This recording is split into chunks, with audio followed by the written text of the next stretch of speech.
Fala pessoal, sejam muito bem-vindos mais uma vez aqui, galera, ao nosso canal, trazendo mais um corte para vocês sobre o Flamengo. Então, se você é novo, já vai deixando seu like, se inscreva, ative o sininho e também compartilhe nossos vídeos com seus amigos. Vamos aqui para mais um corte que eu preparei para vocês, trazendo tudo sobre a repercussão do pós-jogo de Vasco 0 Flamengo. Independentemente se vai ter gol ou não. Pode ter feito, talvez não tenha executado os gestos técnicos, a movimentação, mas... Mas ele teve um mérito de abrir ali alguns espaços para o Gerson, principalmente no primeiro tempo, o Bruno Henrique. Agora pode ser que ele esteja se referindo ao Vasco é o que tem para hoje. O Vasco de hoje, sim, foi isso. Foi um time, pelo menos, mais organizado na defesa do que vinha sendo. Mas acho que ele começou assim com um discurso de supervalorização do adversário, que não é muito comum nas falas dele. Normalmente eu me identifico mais com as palavras do Felipe Luiz nos pós-jogos do que me identifiquei hoje.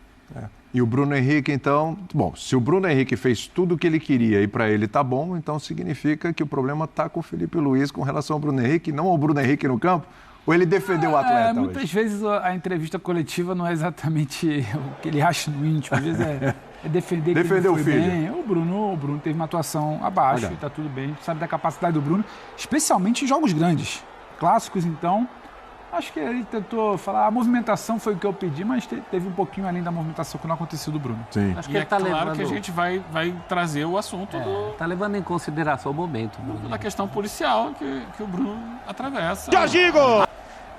Por mais que ele queira não mostrar qualquer tipo de preocupação com isso, o psicológico é abalado. E aí isso pode mexer, sim, com a cabeça do jogador e mexendo psicologicamente pode diminuir um pouco o desempenho. Não foi falta de esforço em campo, não foi isso, né? Não foi falta de entender taticamente o seu plano, mas talvez ele não tivesse conseguido estar concentrado ao máximo para poder ter a excelência técnica de outros momentos. Sim. Isso indiscutivelmente pesa, ele é um ser humano. Achar que está tudo muito tranquilo. Claro. Não está. Tá passando mas pela que cabeça ele dele. negue, e ele tem todo o direito de se defender e tal. É uma situação complicada que pode trazer problemas sérios para ele. Vocês lembraram das suas respectivas avós aqui, eu vou lembrar da minha para falar com o Elton. Minha avó, muito religiosa, falava, meu filho, o pouco com Deus é muito. E, falava isso. Essa também serve para hoje, hein? Pedro não é Deus, mas o pouco com Pedro tem sido bastante. O Pedro do Flamengo. Eu também não, muito menos. Também não. O pouco que ele jogou no meio de semana já foi suficiente para 2 gols, o pouco que ele jogou hoje já foi suficiente para uma ótima finalização. Aí não é finalização errada. A gente acabou de elogiar demais o Léo Jardim, né? Sim. E o Felipe Luiz falou sobre o Pedro, né? E o Flamengo está indo muito bem nessa questão do retorno do Pedro, aos poucos e tudo. Acho que está indo muito bem, está dosando, até porque não é um time desesperado, é Pedro dependência, não é assim. Mas a gente sabe o quanto ele pode fazer diferença aí, né?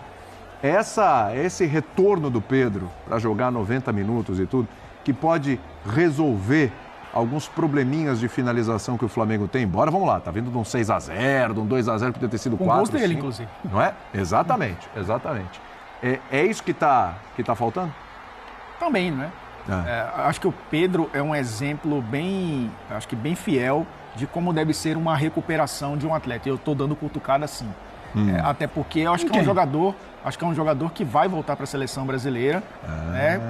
Justamente porque trabalhou bem uma lesão longa e grave, né? E retornando, eu acho que se preparando para retornar e mostrando que, mais uma vez, tá? Porque no Fluminense também ele teve uma lesão grave. E foi difícil ali, que era para ele ter ido para a Olimpíada, não foi? Na época, né? Não, a primeira convocação dele para a seleção principal. Primeira convocação, exatamente. Ele foi cortado justamente por uma lesão grave quando ele estava no Fluminense. Aí também Jogos Olímpicos. Estou lembrando aqui, também Jogos Olímpicos. Sim, também. Aí teve a história de não ser convocado. Isso, aí já no Flamengo. Exatamente. Eu acho que é um jogador que vai ser importante e será titular, e todo mundo sabe que será titular dessa equipe do Flamengo quando puder jogar 75 minutos, né, 60 minutos, que ainda parece não ser a condição dele. Eu acho que está sendo feita uma volta gradativa e correta. E mesmo assim, os poucos minutos em campo fazendo gols, né? Mostrando que não perdeu justamente a sua essência, que eu acho que é o principal dele. Eu acho que o Felipe Luiz, olhando para gerenciamento de elenco, está tendo o seu primeiro desafio como técnico. Porque ele assumiu no final da temporada passada É claro que teve a Copa do Brasil, que ele até conquistou, mas eu acho que foi um calendário talvez um pouco mais flexível para ele lidar naquela reta final. Sim. Ele agora tem Libertadores, vai ter a Copa do Brasil daqui a algumas semanas, tem o Campeonato Brasileiro e tem o Mundial no meio do caminho ali, né, onde os adversários vão estar, alguns, né, vão estar descansando enquanto ele vai continuar jogando, né, pelo menos 3 partidas. Então acho que a partir de agora, acho que desde do jogo da segunda rodada da Libertadores, ele está começando a entender que a intensidade do Flamengo não será a mesma com 3 competições, ou 4 se a gente contar o Mundial. E eu acho que entra na conta agora o que o Arrascaeta foi poupado no início da temporada e agora está tendo mais minutos, está tendo mais sequência, voltou a ser titular. O que o Plata, que começou com muita intensidade, volta para o banco de reservas e vai tendo oportunidades também nessa equipe. Gerson tem sido convocado para a seleção brasileira e muitas vezes quando retorna também precisa ter menos minutos. Eu acho que agora ele vai entender como gerenciar esse elenco com um calendário um pouco mais robusto, né? A partir de agora. E eu acho que isso, o Pedro entra na conta também. Sim. Eu acho que esse cuidado ele é muito importante para não perder um jogador importante novamente. Temos Carille. Vamos lá. Isso é uma ameaça? É. Foi um time mais compacto, linha mais baixa e que tentou ao máximo tirar a velocidade do jogo. E o Flamengo gosta da velocidade do jogo, ele gera superioridade também em velocidade. E, claro, já foi dito aqui, é o óbvio do jogo, é que o Léo Jardim conseguiu sustentar ali atrás. Mas para que o goleiro consiga sustentar e fazer as defesas, algumas difíceis que ele fez, conta também que a defesa dificulte um pouco a ação do ataque. Sim. Então, finalizou dentro da área muitas vezes, teve sim volume, e era esperado que tivesse volume, mas teve um time que conseguiu ser mais sólido defensivamente do que vinha sendo em outras partidas. Imagino eu que pela compreensão da dificuldade do jogo. Até por isso, atacou muito pouco. No primeiro tempo, conseguiu chegar ali 2, 3 vezes com perigo, teve bola na trave, teve uma boa defesa ali do Rossi, que a gente viu agora há pouco. Mas no segundo tempo, o Vasco não passou do meio campo. No segundo tempo, não deu um chute a gol. Sim. Teve 32% de posse de bola, ficou só resistindo e resistiu. Se era o objetivo, e me parece que era o objetivo, não perder. Até para o treinador ter um fôlego. Um oxigênio. Agora, se isso é muito, se isso é pouco para o Vasco, se não é o suficiente, se pode jogar melhor, eu acho que pode jogar melhor, mas dificilmente, para quem vem acompanhando os jogos do Vasco, se pode imaginar que hoje, contra o Flamengo, jogaria uma partidaça. O que era possível era tentar não perder. E não perdeu. Eu acho que aí, seguir. Tem uma pontuação acima do esperado, para mim, no campeonato. Já tem 7 pontos a essa altura. Está ali, né? Pelo menos no início da rodada estava ali perto dos primeiros colocados. E vai evoluir? Não sei. Mas podia estar bem pior do que já... Estou olhando o copo meio cheio, então.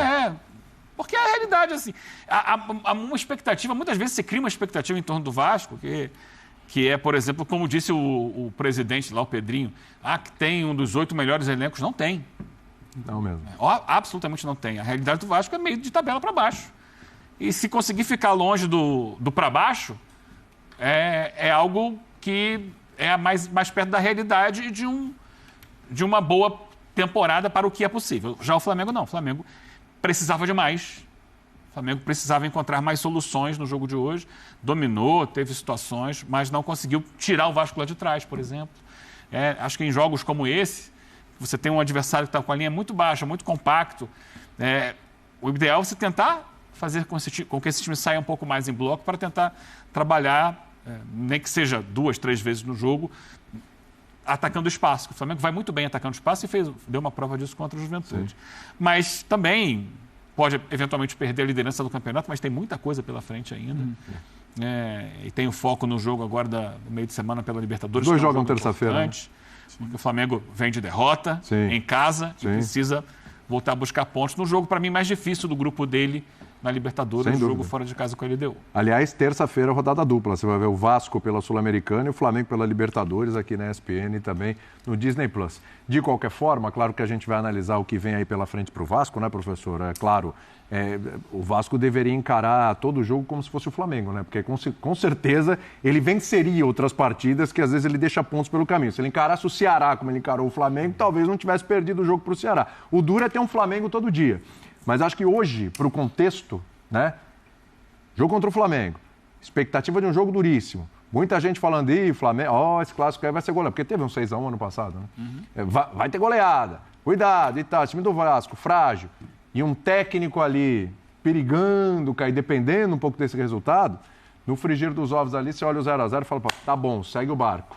É pouco ou tá bom, professor? Tudo bem? Exatamente isso, William. Boa noite a você, aos companheiros, todos e todas que nos assistem. Olha que coincidência, sobre o Flamengo, eu ia começar minha fala exatamente com o ditado da minha avó. Opa, mais uma avó aí brilhando. Nós não somos primos e não somos irmãos. Mas todas as avós falavam. Só que minha avó era mais... Não é a mesma avó, né? É bom dizer isso. Não, então, a minha era a dona Irma, que era ainda mais fatalista. Ela dizia, dia de pouco, véspera de nada. Não de pouco, dia de muito, véspera de nada, que foi o que aconteceu em relação ao Flamengo. Aí alguém há de dizer, mas o Vasco não é Juventude. Claro. Mas a diferença não é tão grande quanto deveria ser. É que entre o Vasco da rivalidade, do clássico, né? A coisa movimenta... Aí é por isso que eu vou trocar o meu ditado. O ditado hoje para o Vasco é o que tem para hoje.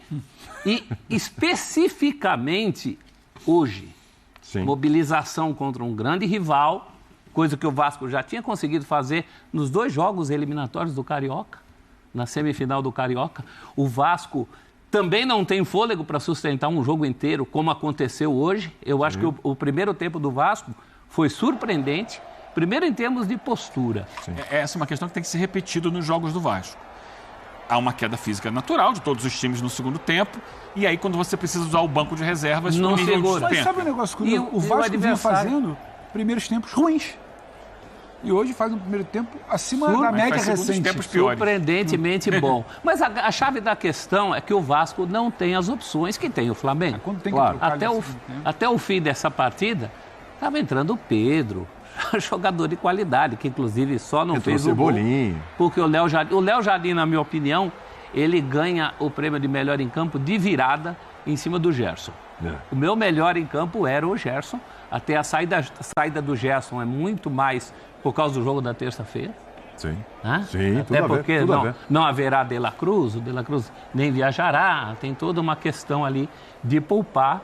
Ele tem uma questão até de saúde, que ele não pode ir para altitude e tal. Mas eu vi um Vasco surpreendente, mas a gente sabia que não ia segurar o repuxo. Por tudo isso que a gente sabe sobre os dois times. Eu mesmo eu errei. No bolão da família, coloquei vitória do Flamengo por goleada. Quanto? 4-1. Eu achava que fosse 4-1, como muito vascaíno achava que era 4-1. Não é que é rubro-negro falando que é 4-1. Os vascaínos achavam. Por isso que a gente está comentando aqui. Quem viu os jogos do Vasco, sabe? A defesa do Vasco, por exemplo. Eu não gosto de falar defesa, mas o setor defensivo, né? A mobilização na hora de defender, que envolve todo o time. O Vasco foi outro time hoje. Não só em função do goleiro, mas quem viu as últimas partidas do Vasco, a moleza que o Vasco deu para o Ceará, a moleza que o Vasco deu ainda com a defesa reserva, mas que alguns estão atuando agora como titulares, contra o Corinthians, isso não aconteceu. Mas é uma mobilização muito pontual, já que o Pedro trouxe essa questão do que é isso para o futuro da campanha do Vasco. O vascaíno sente que foi muito mais por uma mobilização pontual e específica de hoje. É muito difícil crer que o Vasco sustente essa consistência defensiva e também essa consistência defensiva não vai ser perdoada contra outros adversários desse campeonato. Foi perdoada contra o mais forte dos times do campeonato, na minha opinião, o maior rival. A torcida não vai entender isso em jogos em São Januário contra times inferiores ao Vasco, ou que o Vasco tem que ganhar para galgar as posições que quer nesse campeonato, né? Então foi uma coisa muito pontual. É por isso que eu troquei o meu ditado para é o que tem para hoje. Agora, Elton, o que o Flamengo tinha para hoje era muito mais, não? Tudo bem? Tudo bem, William. Boa noite para você, companheiros, fãs de esportes.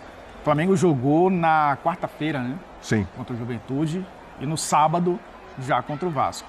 2 dias aí de diferença entre um jogo e outro, apesar de não ter tido viagem. Sim. Eu acho que isso impacta muito também. É claro que tem a postura do Vasco, e aí, lógico, a gente trazendo o que o Fábio Carille é como treinador, né? É um técnico que, por exemplo, na temporada passada com o Santos, venceu São Paulo, Corinthians e Palmeiras. Todos os 3 jogos por 1-0. É um time que buscava mais se defender. Tanto que no Santos, só em 2 oportunidades, o Santos levou 3 gols no mesmo jogo, né?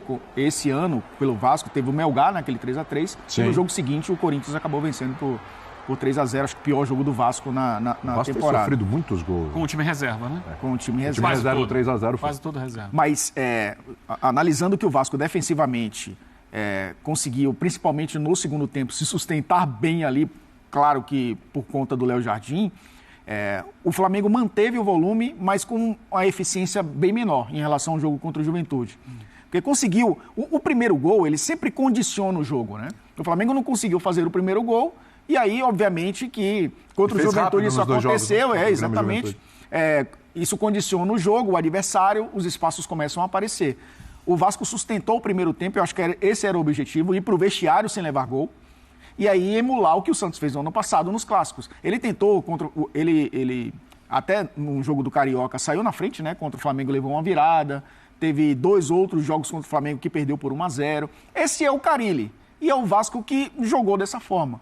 Mas eu acho que o Flamengo tem esse componente de não ter conseguido fazer o gol cedo ou fazer o primeiro gol para abrir o jogo.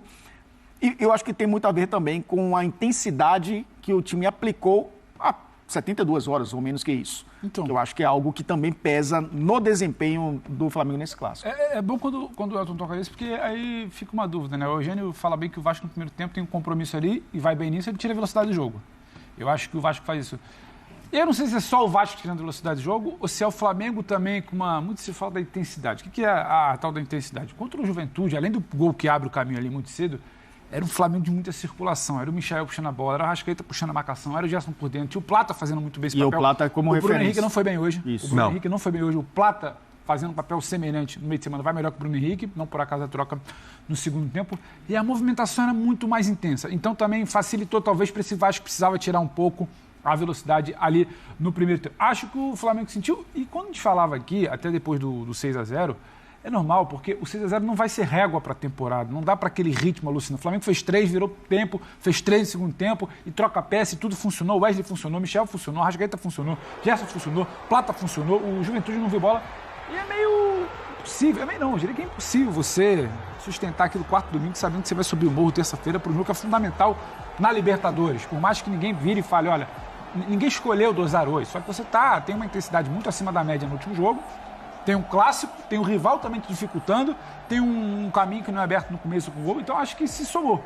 O Flamengo, para mim, não tem uma atuação ruim, acho que ele poderia ter uma situação bem acima, mas é um Flamengo que cria, poderia criar mais. E como cria no segundo tempo, não é exatamente como criou no primeiro contra o Juventude. Tem muito de um abafo e do Vasco fragilizado, porque quando troca as peças, o Vasco não sabe para onde vai, o Vasco protege muito mal a sua frente de área, a sua beirada de campo, o Flamengo levanta com muita facilidade, mas eu acho que sim, acho que a questão da intensidade aplicada no jogo contra o Juventude, veja bem, não é um problema, mas não dá para achar que vai ser régua para todos os jogos, e quando você vira para o Vasco, não conseguiu contra o Vasco, não é simples, não é assim, talvez não vá conseguir contra a LDU lá em cima, a proposta seja outra, talvez vá tentar replicar o Campeonato Brasileiro na semana que vem. O jogo lá é importante, hein, o Pedrão? A gente demore para ver aquele jogo do Juventude, foi quase que a perfeição do que o Felipe quer, mas ainda assim, quando eu paro para ver o Flamengo do primeiro tempo e da metade final ali do segundo tempo, por mais que algumas coisas não funcionem, a movimentação do Bruno não era a mesma do Plata, você sabe que o Flamengo sabe por onde, você consegue enxergar que o Flamengo sabe por onde está tentando construir.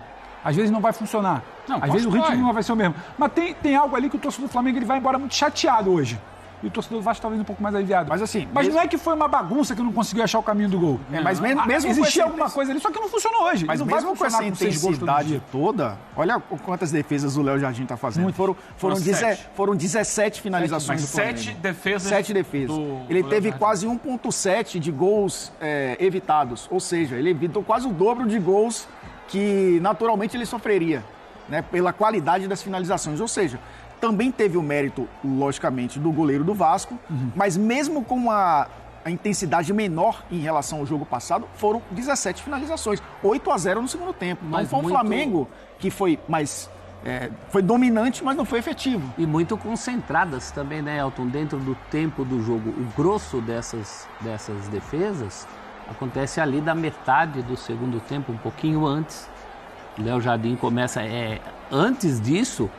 Nós tivemos um Vasco, acho que a gente é até cruel de falar. O Vasco teve a oportunidade de ir para o vestiário ganhando esse jogo. A gente acabou de ver o lance do Ryan. O Vasco teve pelo menos 2 lances com o Ryan e o Verratti. Não, e o chute na trave do Paulo. Não, o chute do Nuno Moreira, que é uma linda defesa do... Para mim, é a melhor jogada do Vasco. O Nuno dá um corte, dribla o zagueiro e bate, e o Rossi faz uma grande defesa. É a grande jogada, porque o chute na trave do Paulo Henrique é um chute de rebote. Ele pega um rebote, o goleiro tinha saído para soquear, estava meio fora do lugar, ele arrisca. Vou tentar chutar essa bola no gol. Acaba pegando na trave. Mas a jogada, essa daí, não, nós estamos no segundo tempo. Aí já estamos no segundo tempo. Ali é autonoma daquelas... A defesa do Rossi, que é a única do jogo, é no chute do naquele chute. Se uma daquelas bolas entra no primeiro tempo, e aí vão dizer o sim, mas se entra uma aí você ia ver o carilismo em ação. Aí ia ser muito Carille. Sim. Né? Porque seria a cara do que fez o Carille como técnico. Então o Vasco tem esse problema do coberto oculto, gente. Inclusive dentro do tempo de jogo. O tempo de jogo para o torcedor vascaíno parece muito mais longo do que para qualquer torcedor de futebol. Porque o elenco é curto, o time perde o fôlego, não tem aquelas questões, né? Dia de Felipe Coutinho ou dia de Payet. É hoje curto, não vai. É difícil. Então, por isso que eu até insisto com vocês. Gente, dentro da realidade, dentro do famoso que tem para hoje, dava para exigir mais do Vasco hoje? Vasco hoje poderia ter feito mais? Você vai olhar